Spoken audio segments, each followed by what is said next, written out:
The bank teller's words echoed in my head like a cruel joke. "I'm sorry, Miss Torres, but your account balance is $17.32. I gripped the counter, my spine screaming from the sudden tension.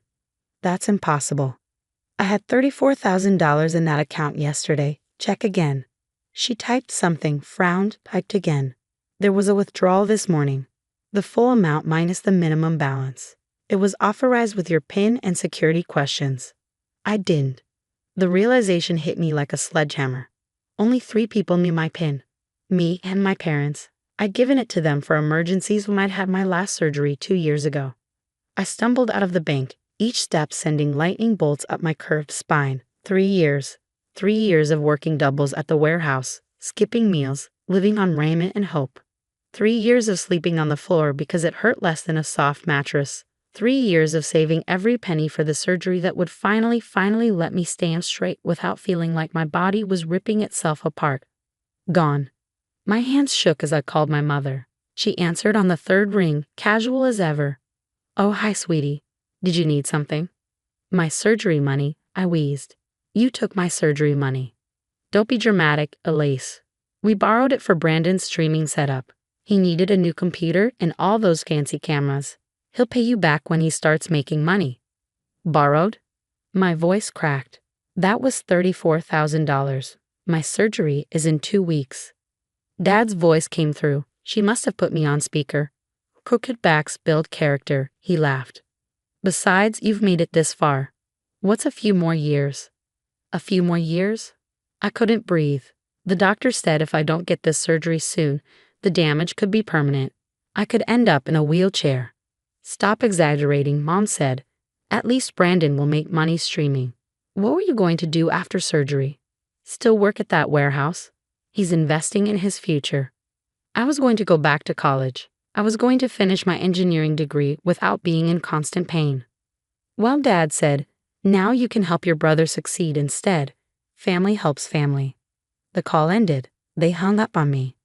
I stood in the parking lot, bent at my usual 20-degree angle, watching normal people walk by with their straight spines and easy gaits. A woman rushed past, complaining on her phone about her sore feet from her new heels. I wanted to scream, but I didn't, because they had no idea what was coming. See, what my parents didn't know was that I'd learned a lot working at that warehouse for 3 years. Not just about inventory and shipping, but about systems, about documentation, about paper trails, and about Pete, the 60-year-old security guard who'd become like a father to me. Pete, whose daughter had died 5 years ago from a drunk driver. Pete, who'd watch me count my surgery savings in the break room and say, "You remind me of her.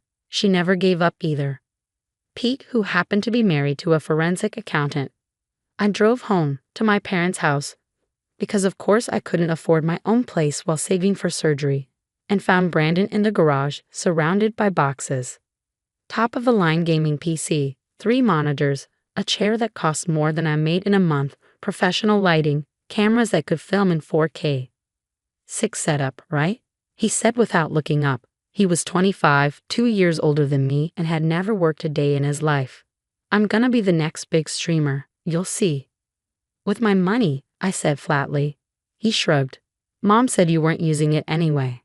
I was having surgery in 2 weeks. So have it in 2 years. He finally looked at me, saw my twisted posture, and looked away. "It's not like you're dying or anything."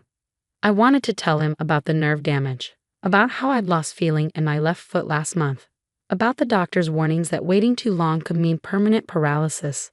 But what was the point? He wouldn't care. None of them ever did. Instead, I took out my phone and started recording. "That's a nice setup. Must have cost a fortune." 34 grand, he said proudly. "Mom knew exactly how much you had saved. Said it was perfect timing. And you're going to pay me back." He laughed. "When I'm famous. Don't worry, I'll throw you a couple hundred when I hit it big." I kept recording as he showed off each piece of equipment, bragging about the prices, explaining how Mom had helped him pick everything out that morning, how Dad had driven him to multiple stores to get exactly what he wanted, how they'd spent my entire medical fund in 6 hours. That night, I lay on my bedroom floor, spine on fire, and made my calls. First to Pete's wife, Linda. She listened to my story, asked for my parents' names, and said she'd look into some things. Second, to my doctor's office to cancel my surgery. The receptionist sounded heartbroken. They'd been preparing for this for 2 years. Third, to my cousin Maria, the one my parents had cut off for being difficult, which meant she'd refused to loan them money 10 years ago. They did what? Maria's voice was sharp. Elise, that's theft. You need to file charges. Can't, I said. They were authorized users. I'd added them for emergencies. This wasn't an emergency. I know. I shifted, trying to find a position that didn't hurt. But I have a better idea. Maria knew about revenge. She'd been where I was.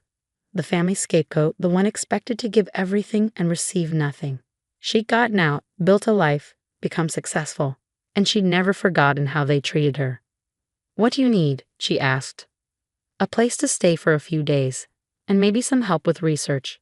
Done. I'll pick you up tomorrow. The next morning, I could barely get out of bed. The stress had triggered a flare-up, and my spine felt like it was full of broken glass. But I packed a bag, left a note saying I was staying with a friend, and waited for Maria. My parents didn't even notice I was gone for 3 days. During those 3 days, Linda the forensic accountant found some very interesting things, like how my parents had been claiming me as a dependent on their taxes even though I paid them rent.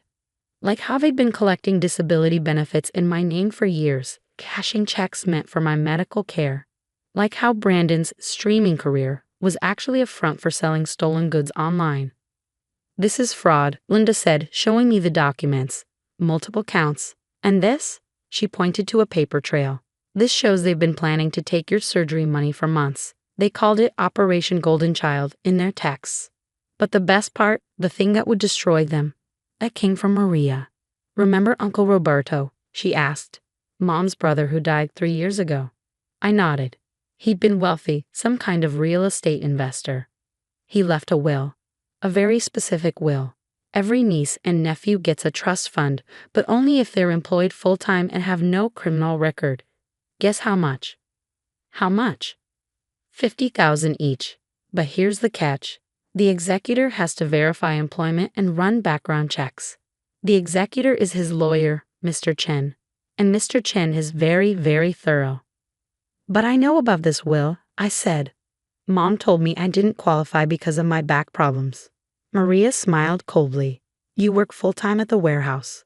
You qualify. Brandon, who's never worked and is about to have fraud charges, won't qualify. Your parents, who are about to be investigated for tax fraud and theft, won't get their executor fees. Their executors were, until Mr. Chen finds out about the fraud. Then it defaults to the next family member, which would be me. The pieces clicked together. They knew about the trust fund. They took my surgery money to set Brandon up before anyone found out he wouldn't qualify. Exactly. But they didn't know I'd been in touch with Mr. Chen, or that he's been waiting for a reason to remove them as executors. He never liked them. I sat back, spine screaming, and smiled for the first time in days. So what now? Now, Maria said, we document everything and let justice take its course. It took 2 weeks. 2 weeks of agony, knowing my surgery should have been happening. 2 weeks of watching Brandon stream to 0 viewers, burning through expensive equipment like it was nothing. 2 weeks of my parents bragging to relatives about their entrepreneur son. Then the first domino fell. It started with a letter from the IRS. I was in the kitchen when Dad opened it, watched his face go from confused to terrified. They're auditing us, he whispered. 5 years of returns. Mom grabbed the letter. This has to be a mistake. We've always been careful. Not careful enough, I said from the doorway. They spun around. What did you do? Mom hissed. Me? Nothing. But did you know claiming a working adult as a dependent when they pay you rent is fraud? Or that cashing someone else's disability checks is a federal crime? Dad stepped toward me. You reported us? Didn't have to. Turns out when you steal $34,000 from someone, people notice. Banks have to report large withdrawals. The IRS watches for patterns. You little. Oh, I'm not done, I said. Brandon's streaming career? Yeah, about that. Did you know he's been selling stolen electronics through his gaming accounts? The police are very interested in where he got all that merchandise. As if on cue, Brandon burst through the front door. There are cops at my storage unit. They're seizing everything. What storage unit? Mom asked. The one I've been running my side business from. They said something about stolen goods and fraud. I pulled out my phone, showing them a screenshot. Funny thing about streaming, everything's recorded, including that time you bragged about your supplier getting you cheap electronics. My friend Pete? His son-in-law is a detective. Small world. The second domino fell the next day.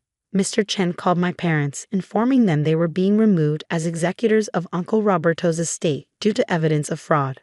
Maria would be taking over. You cost us everything, Dad screamed. That executor fee was going to pay off the house. And my surgery was going to fix my spine, I said. Guess we're both disappointed.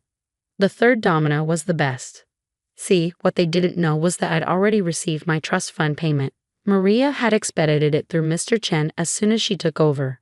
$50,000 sitting in a new account they couldn't touch. I used $34,000 to reschedule my surgery. The remaining $16,000, that was for what came next. I served them eviction papers the morning of my surgery. Turns out the house they thought they owned was still in my grandmother's name. Grandmother who'd been living in a nursing home, thinking her son was paying for it with rental income from the house. He wasn't. He was pocketing the money and letting Medicare handle her bills. Grandmother was very interested to learn this. Even more interested to learn I found her a better facility and would be paying for it myself. And absolutely fascinated to discover that her grandson Brandon had stolen and sold the jewelry she'd left at the house. I'm giving you 30 days, I told them as they read the papers. Grandmother wants you out. She's selling the house to pay for her care. You can't do this, Mom shrieked. We're your parents. Parents who stole my surgery money and laughed about my crooked back building character, remember? We'll contest this. We'll sue. With what money? I asked. The IRS froze your accounts. Brandon's facing charges, and every lawyer you've called wants a retainer you can't pay. I left for the hospital while they were still screaming. Maria drove, careful over every bump. You know, she said, they'll blame you forever. Say you destroyed the family. They destroyed themselves, I said. I just stopped enabling them. The surgery was successful. I woke up straighter than I'd been in 5 years. The pain wasn't gone. It would take time. But for the first time in forever, I could see a future without agony. Brandon went to jail for 6 months. Turned out his supplier was part of a larger theft ring, and he flipped on them for a reduced sentence. His streaming equipment was seized as evidence. My parents lost the house, the executor fees, and most of their possessions to pay back taxes and fines. Last I heard, they were living in a 1-bedroom apartment, both working minimum wage jobs. Mom at a nursing home. Ironic, considering what she'd said about my career plans. Dad at a warehouse, lifting boxes that made his back hurt. It's not fair, Mom texted me once. We're old. Our backs hurt. You should help us. Crooked backs build character, I replied. At least you're finally working. That's investing in your future. She blocked me after that. 6 months post-surgery, I started college again. Engineering, like I'd always wanted. I could sit through lectures without crying. I could carry my textbooks without spasming. I could build a future that didn't revolve around pain. Pete visited me on campus once, greeting Linda and their son-in-law, the detective. Heard Brandon's out, Pete said. Trying to start streaming again, but no one's watching. And your parents are telling everyone you destroyed their lives, Linda added. Playing the victims. I shrugged, a motion I couldn't have made before surgery. They can say whatever they want. I have the receipts, the fraud convictions, the evidence. Anyone who believes them without asking for my side isn't worth my time.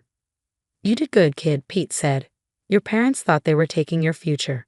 Instead, they funded their own downfall. I thought about that as they left, about how $34,000, my entire life savings, my hope for a pain-free future, had seemed like such a massive amount. How losing it felt like the end of the world. But it wasn't. It was the beginning, the push I needed to stop accepting their abuse, to stop being their victim, to finally fight back. They took my surgery money, yes, but in doing so, they revealed themselves.